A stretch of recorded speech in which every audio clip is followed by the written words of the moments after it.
Hello, ladies and gentlemen. We are live on Facebook with the next episode of episode 6 of the Throwing Jabs Boxing Podcast.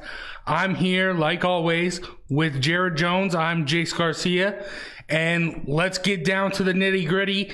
The only fight we had this weekend, Vergil Ortiz Jr. keeps his finish rate at 100%, beating Antonio Orozco via a 6th round TKO. This was his toughest opponent yet, and boy, did he look good, Jared. Yeah, this guy, this kid is official.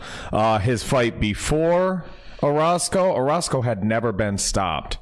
And Mauricio Herrera had never been stopped. This kid, 2 in a row now, fought veteran, tough guys. And stopped guys that had never, ever been stopped before.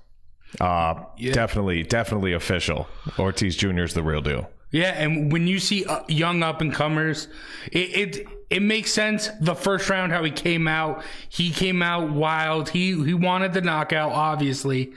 But then we saw him start to face adversity because Orozco he punched himself out in the first round. Orozco started to come back, and then Ortiz came back himself to get the TKO in the 6th round. This is what you want to see from a young up-and-comer. Now, granted, this has been one of his longest fights. He's only been in the 6th round. So if before a title shot or anything like that, I want to see him go the distance. But he did look really, really good. Where do you think Vergil Ortiz goes from here? There's a lot of different matchups I do like. I don't think it's a title fight. No. I agree with you there. You know, the fight I would love to see is you want to work his way up through veterans that you kind of know what you're getting from. Yeah. And I think the next step for him, fight I'd like to see, Adrian Broner. That's solid. Let him fight Broner. Yeah, we do have Broner coming up in the current events. I was thinking that when I was putting this together. I do like that. Or even I do agree with you. I don't think that fight is deserving of a title shot, especially in the welterweight division that's full of killers. Yeah, he's working his way up. I mean, too. He's a young kid. He's not, these guys that he's beating aren't, bum and tomato can doesn't fit Herrera and Orozco. These are tough veterans. So for a guy like that that's working his way up, I don't want to throw him into a title fight before he's ready. I think there's 10 or 15 guys that are legitimate next step up from Herrera and Orozco that are not yet Spence and Crawford. Yeah. And Broner's on that list, and that's the fight I'd like to see. I think Broner, Danny Garcia, Keith Thurman, I think he wins a fight there, that's title shot. Yeah, then you get the title shot. Absolutely. Yeah, and I would love to see any of those fights happen. Before we move on to current events, this wouldn't have gone in the recap if it went another way, but Robeisy Ramirez, did you see this? What a fight. There's a 2-time Olympic gold medalist, lost a 4-round fight in his debut. Wow. Against I think the other guy was 4-2-2. Aiden Gonzalez was his name. Robeisy Ramirez, 2-time gold medalist, upset in his debut, knocked down in the 1st round. Great fight. Really fun to watch. That's crazy. No idea what happened. I think we'll hear more from him being a 2-time gold medalist, but it's worth mentioning in the weekend's recap that this guy got upset. I like stuff like that when it happens, when you're young, when you're starting to get your feet in boxing.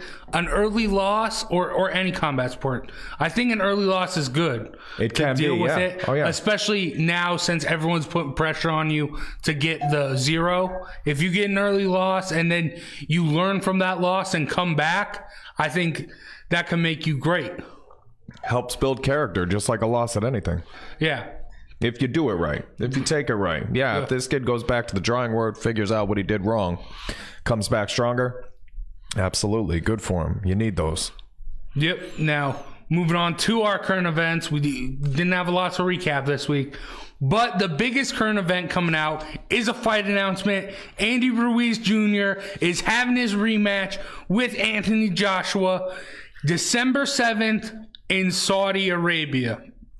What are you thinking? Not happy. I like the rematch. There's a rematch clause. It makes sense. Yeah. But to do it in Saudi Arabia with the ethical and moral standards being a little bit subpar is what the consensus seems to be. And what I don't like at all is what Eddie Hearn had to say about it. And I quote, "Organizations bigger than us have taken events to Saudi Arabia.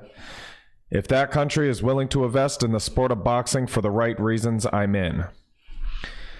That just about sums up Eddie Hearn from my perspective, and anybody who needs that quote translated, what he's saying is, I don't care about ethics or morals. If the money's right, I'm in. And I think he's proven that over and over again with just about everything, and you're now boosting an economy in a place where the humanitarian standards are questionable at best. Yeah, you're right. I think the promoters are going to take the money no matter where. You see later in a couple months, the UFC is going to Saudi Arabia. Yeah. So promoters are just going to take as much money as they can, and Saudi Arabia has a bunch of oil money. I think what it's going to take for something for that to change or anything is a fighter. Someone like an Andy Ruiz or Anthony Joshua has to come out and say, look, this is what's happening. I don't want to be here. Exactly. Well, and 50 some years ago, we had that in Muhammad Ali, a fighter that was willing to step up and say, my morals, whether he's right or wrong, whether you agree with Ali or not, my morals and my ethics, my obligation to myself is more important than what you're going to pay me in money, in fame, in prestige, in status. My morals are more important to me than that. And I think you're absolutely right. It's going to take the athletes to personally say, it's more important to me not to be a part of this because of where it comes from than to get paid. You know, the promoter's like, hey, supply and demand. If they pay us, we'll go. So it's going to take the people actually starring in the event. You guys are the celebrities, and they're going to have to pull rank on the people around them sooner or later. And it's going to take an Ali-like effort to do something like that. So the Saudi Arabia choice of venue does surprise me. I know there was a lot of argument about it being in London or it being in Mexico or San Diego or anywhere. They were all going. There was a constant back and forth. So with the political side of this, it isn't that good, but it is still a middle ground. It's still no one's real territory. Yeah. Granted, the promoters are going to come in and smooth the judges, but on paper, it looks like neutral ground. Yes. Yeah, well, and I think that's the other part, just not to stay on the political side of it, but it brings that conversation into an otherwise very exciting heavyweight fight. Yeah. And the first thing we cover isn't Andy Ruiz, isn't Anthony Joshua, their training, the guy, their common opponent, and isn't any of that stuff. It's Saudi Arabia, are you okay with it or not? So I think from those two perspectives, it's just not a good choice. But on the fight, does Ruiz beat Joshua again? He has to be the favorite, especially with what we've been talking about for 8 weeks of this podcast. Joshua's headspace, the dominant win by Andy Ruiz, this being Joshua's first loss. I think I'm no odds maker, I'm no handicapper, but Andy Ruiz has to be a favorite here. Well, yeah, the thing is with Andy Ruiz, he's gone through these levels, never to this extent, but he's gone through this levels, won fights, knocked people out before. Yeah. Anthony Joshua's coming off something we've never seen him do before, so we don't know what kind of Anthony Joshua we're going to get. That being said, I kind of like Joshua in this fight because when I watch the first fight, I think how hard is it going to be for him to adjust those things and come away with a win? And it looks like they're makeable adjustments. Like I said, every time he got clipped, he was trying to jump on Ruiz because he had hurt him. You stay patient and outbox Ruiz, and I think he can win. More of like a decision type fight. I'm not saying he can't knock him out. I think that if I'm Joshua, I'm looking for a decision victory. I want to stay real patient. I'll take the knockout if it comes, but I don't want to start trading with this guy because we saw how well that went. Ruiz's chin is better. Whether his punches were better or not, his chin was better. I don't want to say this, but I don't think this fight is going to be similar to the next fight. This is heavyweights, and with Saudi Arabia, I'm a big WWE fan. When they went there, it was 10 at night, 100 degrees in the ring. Yeah. These guys are big guys. Andy Ruiz has his build, and that ain't built for the heat. Yeah. Even when he was saying to go to Mexico, the altitude there and the heat there, that wasn't going to be favorable for heavyweights. Now Saudi Arabia, you had the heat, you had the humidity. I'm excited for this fight, don't get me wrong, but don't be surprised if the heat and that stuff plays a part. See, now Ruiz is a little bit bigger and built a little bit different, but I'd have said the opposite. I would have said that may have given him an advantage being conditioned to that type of weather.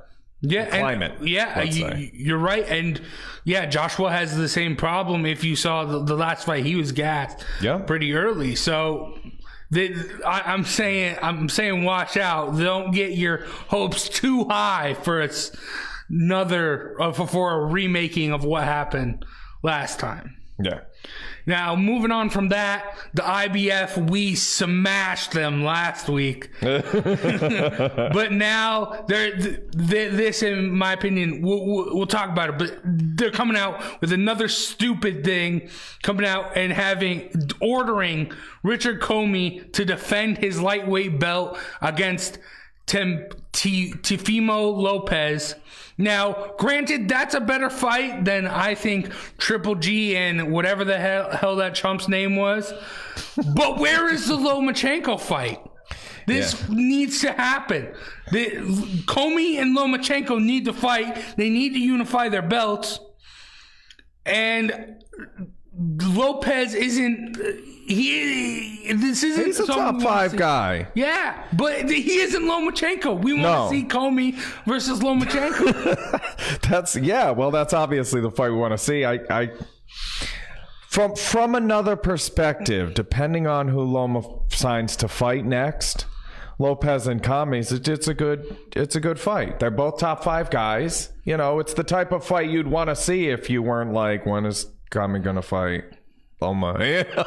Yeah. So that's the fight we're looking forward to. But I say this should be a good fight. They're both top 5 guys. Let them fight. You know, if Loma's got a decent opponent, that's the problem. Is that you guys are both free. You guys are both you're not really busy doing anything. Why don't you get in the ring together? Is a stellar question, Jace. Yeah. Well, Lomachenko does have a fight coming up later this month, so they could have worked something out after that, but.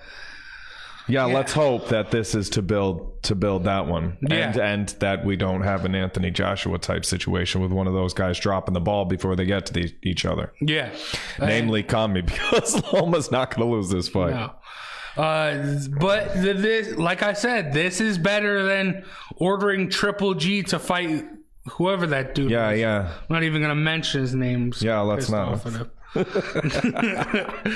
right, moving on. The WBA junior welterweight champ Regis Prograis pulls out of the World Boxing Super Series final unification bout against the IBF's junior welterweight champ Josh Taylor. And it's not him pulling out because of an injury. It's not him pulling out because he doesn't want to fight the guy. It's because the WBSS, the World Boxing Super Series, didn't pay Prograis. And he's already filed a lawsuit. He's already trying to get out of his contract. This is all according to ESPN. But to have a promoter not pay you, this shouldn't be happening. I mean... I totally agree with everything you just said, but this fits the status quo all too well. You're telling me something happened in the politics of it. So I don't really know. I haven't jumped into how much they paid him, what they didn't pay him, what they agreed to pay him, when they agreed to pay him by. This is a bunch of contractual questions that I can't really answer. But you're telling me Broner fight was talked about, and Prograis is likely not to fight Taylor, but to fight Broner instead. So he's going to get lesser competition for more money. Yeah, I mean, it behooves him to get out of this contract. Yeah. So, while he's suing, he's obviously got some kind of an argument there. I just hate how much it looks like. Well, would you want, if I told you could fight Josh Taylor or fight Adrian Broner for twice as much? I'll fight Broner twice. Yeah. I think Taylor is that much better than Broner. And Broner's that much more of a name than Taylor that it just benefits Prograis. So it's hard I don't want to fully blame the Boxing Super Series without going into all of the ins and outs of the contract. And I don't want to go into all of the ins and outs of the contract. So yeah, a promoter's job should be to pay the fighters and get the fight going. And if you can't pay the fighters, obviously they're going to want to get out of the fight. Yeah, make the fights pay the fighters. Yeah. Two jobs. Yeah, and as you mentioned, Prograis, prior to pulling out, he went on a Twitter rant and he went after Adrian Broner and said after the Taylor fight, he wants Broner. So I don't know. He might get the Broner fight next, or it obviously shows that he still wants the Josh Taylor fight. He still wants the other belt. Yeah. So we'll see where this goes. Well, then that's the fight we want to see, right? It's Prograis and Taylor. Yeah. Okay. And then the winner, screw Broner. We want to see Jose Ramirez. Yeah. But even Ortiz Jr. Yeah, you're right. Yep. And Hooker, I'm not ready to count out Maurice Hooker. This might be the most exciting weight class in boxing right now. I don't. Boxing's really good right now. Yeah, like, people, they want to shit on boxing all they want. They want to talk all about the UFC. There are fun fights in boxing. Yeah. So I'm excited. We'll see how this plays out in the weeks to come. Hopefully they can work something out. But moving on from that, rumors are coming out that Floyd Money Mayweather is back to training to see how he feels to get back in the Pacquiao fight. Now, these are just rumors. The possible date being eyed is either way later this year or spring 2020. Now, is this fight going to happen? And if it does, and Pacquiao wins, are we going to see a trilogy fight? Probably. I mean, it's supply and demand. The fight's probably going to happen. And if it does and Pac-Man wins, we'll probably see a trilogy. And why wouldn't we? I mean, these guys are the top of the game as far as their history, like their all-time rankings. You can't make a top 10, 20. Anybody makes a top 50 list, and these guys are not. I mean, they're the top all time. And right now, as far as money fights, they're still at the top of the game. We just talked about the disparity between Josh Taylor and Adrian Broner. Yeah. One being a money fight and one being a better fighter. Here we are again. There's a lot better fighters out there right now than Manny Pacquiao and Floyd Mayweather. But as far as cementing their place in history and becoming relevant again, which obviously Floyd wouldn't have said this out loud if he didn't, if he wasn't looking for excuses to stay relevant. Supply and demand. He's not seeing how his body feels. He's seeing how the public feels, whether or not he can pull that off and make as much money as he wants to make off that fight. See how my body feels. If the money's right, we'll do it. Eddie Hearn. Yeah. See, the thing with it, I still don't think this fight's going to happen. Floyd has been a cherry picker this late in his career. Look at his last two fights against Conor McGregor, and then he went and fought a kickboxer in Japan. That was the dumbest thing he could have done for his critics. Yeah. So Even when he fought Pacquiao the first time, he waited it out. Pacquiao was injured. He picked it perfectly. And then even going back to when he picked Canelo, he picked Canelo when he was still up and coming. Yep. He knows when to pick fights, and Pacquiao looked so good against Thurman. Oh, I don't see him taking that fight. I see Pacquiao going and getting the fight with the Spence Porter winner. Yep. And this fight is going to be underlying for a while. And I think Floyd will lay low. And then when Pacquiao starts to show his age, which is crazy that he really hasn't yet. You know, I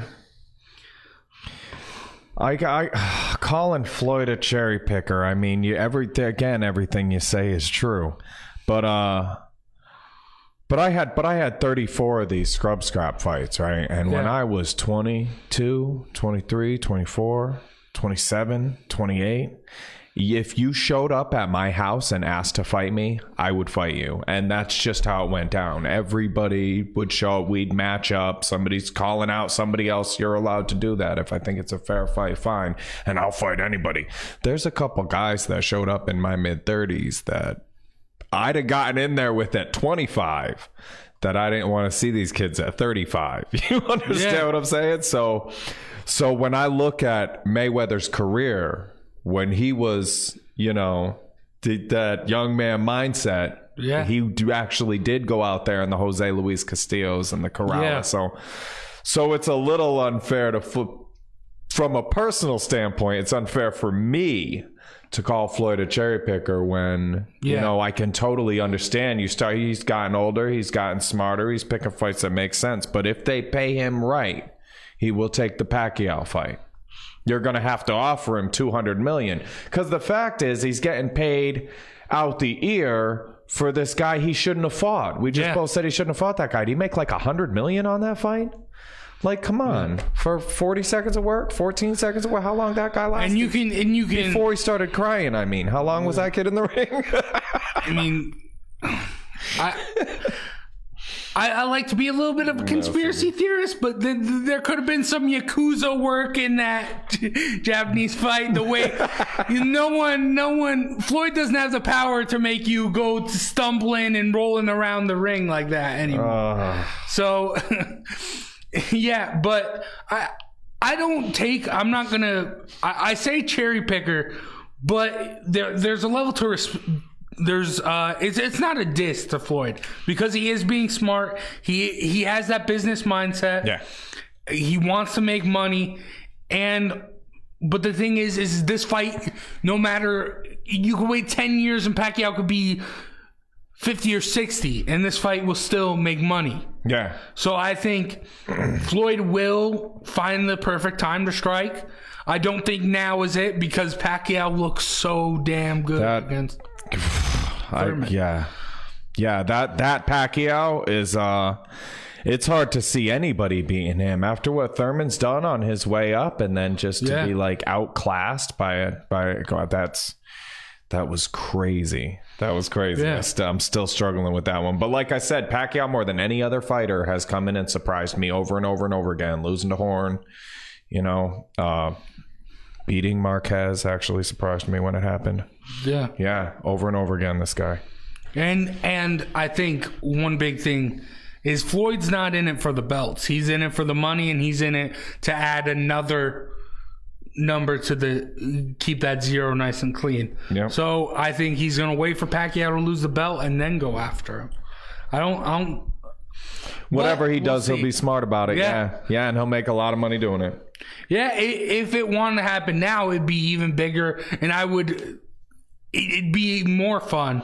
But I just don't see that happening. Yeah.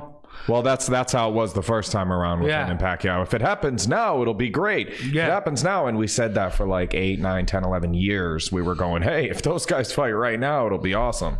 Yeah. By the time they fought, we had the complaint that they waited too long. You know? So, all right, moving on. That's it for the big boxing news. But we got who you got this week? Got? So this weekend, outside of the world of boxing, we have a big UFC pay-per-view. UFC 241, Cormier versus Miocic 2. And when I look at this, I'm a big UFC guy. This card has probably two of the best pure boxers in the sport of the UFC, with Stipe Miocic in the headline and then Nate Diaz in the co-main event. And we saw Conor make the move over to MMA and boxing from MMA. Yeah, make the move over from boxing to MMA. And that was, first off, against the GOAT. Second off, Conor isn't the best pure boxer. He does have an MMA. It's very MMA, the way he strikes. But that being said, who you got as the best boxer in the UFC? This one, for me, is a hands down by a lot kind of argument. Okay. And I don't think it's the person people would think of first when you say, who's the best boxer in the UFC? But Holly Holm is a 20-something time boxing world champion. And it's not like I'm saying James Toney, who went in and lost one fight. This was the bantamweight champion of the UFC when she knocked out Ronda Rousey with a high kick. She was a highly decorated kickboxer, highly decorated boxer, moved on to the UFC, got the belt. And if you can't say, if Holly Holm isn't the answer to this question, you know, I like the Diaz brothers. And I'd love to see Garbrandt and Dillashaw in a boxing match. Yeah. That's a really good fight. But when you look at the numbers, I mean, this is Holly Holm. There's no categorical way to get her off the list. And she's the best boxer in the UFC, I think, hands down. Yeah. Well, with Holly Holm, we have talked about it. Women's boxing is... It's not on the level that men's boxing is. Generates less fanfare, yeah. Yeah, and if you can become a UFC world champion, I wouldn't be surprised if they can step into the women's boxing world and do pretty damn well. Granted, Holly Holm is phenomenal. She is one of the greatest female boxers ever. But with that being said, I'm going to have... There are a lot of good boxers. Cody Garbrandt was 50-0 as an amateur. Yeah. Stipe Miocic, a Golden Glove winner, but I have to. I'm a Diaz guy. I have to go with Nate or Nick Diaz because when Diaz I brothers, see them, they do phenomenal stuff. They just put that pressure on you, and they just punch after punch, constant fist to the face. And strictly what you're watching as from a strictly a boxing standpoint, fundamentally what they're doing is really good boxing. Yeah. So I totally agree. I had Holly Holm, then the Diaz brothers. Yeah. And I'd love to see Garbrandt and Dillashaw. I think Garbrandt beat him. The Diaz's are like what you saw with Manny Pacquiao, how he came in with those flurries against Thurman. But that constantly all throughout the round, just constant fists in your face. I think they would be phenomenal in the boxing world. And they are both big personalities. And they could be stars in boxing if they chose that. Yeah. And when it comes to the UFC, they keep putting fists to your face, and the reason why they're great at the UFC, you want to take them down. They're black belts in Brazilian Jiu-Jitsu. So they have it all covered with the UFC, but their boxing is on another level. Definitely. All right, now moving on to the previews for the only card we have for this week. Live from Los Angeles on ESPN this Saturday, WBO junior featherweight champ Emmanuel Navarrete looks to defend his belt against Francisco de Vaca. Navarrete 27-1, de Vaca 20-0. Now, I was doing what you love to do and look at their opponents' records. They each only had fought someone with a less than 500 record. Both each only one opponent with less than 500. So this is going to be good. They have been fighting winning fighters, but I don't know how good that fighters that they fight are. It's over 100. They're over 500, but what does that mean? Yeah. Well, and that's why I've been pushing for the ELO system. We can figure out exactly what those numbers are with something that involves math and not subjective opinions. I like Navarrete. To beat Vaca. I mean, you got to go with the champ Vaca. I don't know anything about him really. 20-0's nice, but it looks good on paper. Yeah, like what we were talking about with Tyson Fury's next fight. Yeah. Well, and I'm going to touch on that in the next segment too. So I'm not happy about this fight. Let's just say. Yeah. Well, you hinted on it. The next segment. That's the only preview we have for this weekend. Besides, if you are a UFC fan, check out the pay-per-view. But Jared, hit me with that Flurry.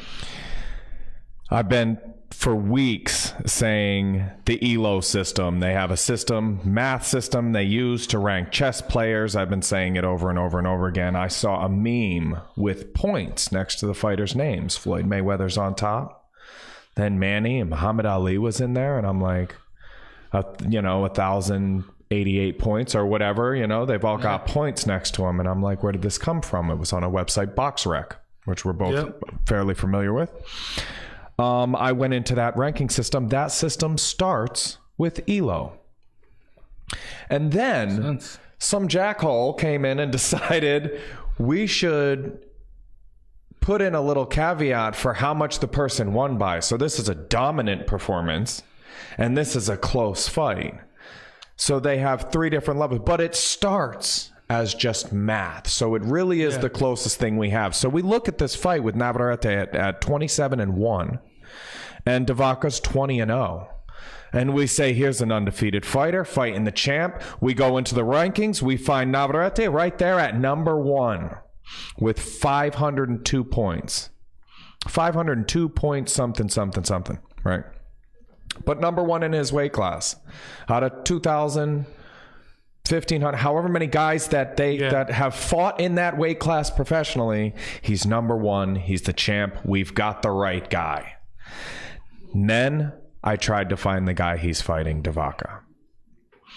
Vaca had 12 point something points, and I found him at number 144. Dang. So you're telling me there's 142 guys in his weight class that have more right to fight him for that belt based on the math than this guy. And they're 2 weight classes away. So he's this guy's coming down to fight him. So he's fighting kind of a bigger guy. That's the one thing you kind of have to put in there. But in those 3 weight classes, if one's number 1, the other one's 144, we have potentially, 500 guys that should be fighting for that belt and aren't. Because this guy has, you said the guys he beat above 500, but what does that mean? This math takes into account what that means. And when every win is stacked up, all of his 20 wins, and you take the point totals he gets for beating those guys, you end up with 12. And the guy he's fighting has 502. That's crazy. And those are the numbers that I want attached to these guys' names, so that the average fan doesn't walk in, say 27-1 versus 20-0. Looks good to me. Let's see what happens. They walk in and see number 1 versus 144. 501 versus 12, and understand that Vaca does not deserve this shot, does not belong in there in the ring with this guy. I hope he beats him, because I'm kind of an underdog guy, but and he's 20-0. You can't know. But should you jump from 144th to go and fight the champion? No. And the math, if we've got math behind these numbers, we should be using it. And that's all I've argued from the beginning, is the ELO system is mathematic, takes into account whether you won or lost. Now, if the judges messed it up, fine, whatever. But in basketball scores, you know, when you look at the record, you don't say, well, they won all those games by 40 points. And these guys only won their games by 2. It doesn't matter. You win by a point. You won the game. You move on in the tournament. You're the winner. We have to dissect the problems in judging separately from the problems in ranking, separately from the problems in scoring, and if this will fix the problems in rankings, so that we know that Navarrete's next title fight as the #1 champion of his weight class in the whole world is the 144th ranked guy. We're going to be looking at the promoters funny. We're going to be asking the questions we should ask about our sport. That's it. Thank you. That makes it. Yeah, I mean, also you got to take into account if the Vaca's coming down. Yeah, the weight issue. Yeah, but this is a habit. This consistently happens. I really hammered on a guy named Ricardo Nunes. And there was a fight the week after that. I can't bring up the guy's name right now, but as I am to Vaca here, and it's not so much to trash those guys. I can't stand saying bums and tomato cans, but at the end of the day, you can only say this guy's on a different level from this guy in so many different ways, you know, and then you start going, okay, well, this guy sucks. Why is he fighting him? And it's not that the Vaca sucks. It's that he's the 144th ranked guy out of 2,000 and doesn't get a title shot against #1. Yes, you have to take into account that he's coming down, but why is he coming down? Because he's getting a title shot. There's a whole list of guys in this guy's weight class that he could be fighting. You're basically cherry picking out of another weight class.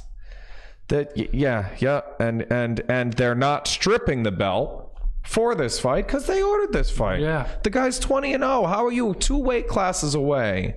144th ranked in your weight class and a mandatory opponent for the champion. Somebody explain that to me. It's absurd. Doesn't make any sense. It's bogus. Yeah. And frustrating to be that's the one fight we have to preview, the one fight with some big name implications. It's a title fight and the champion's fighting, but the guy he's fighting is nowhere even on the radar. It took me 20 minutes to find this, scrolling down through 142 other names between him and the guy that he's fighting. And it's not safe. Yeah. On some level, it's just not even safe. Earlier in the show, we were talking about how great boxing is right now. It's this stuff that is killing it. It's this stuff that's hurting it. You have these great fighters. These great fighters need to fight other great fighters. Yeah. Not this guy. Yeah, let's get the math in there and make boxing what it should be. What it really, I mean, there's a lot of potential here if we can cut out the politics and the garbage that's coming along with it. You're right. Well, this was kind of a short one today for the Throwing Jabs Boxing Podcast. Not a lot to recap. Didn't have a lot to preview. Was a good amount of news, but that's going to be it for the episode. Jared, if they want to reach out to you, how do they reach out to you? Jared Jones on Facebook. We got a Scrub Scraps Facebook group, and all the other platforms you'll find us at Scrub Scraps. All right.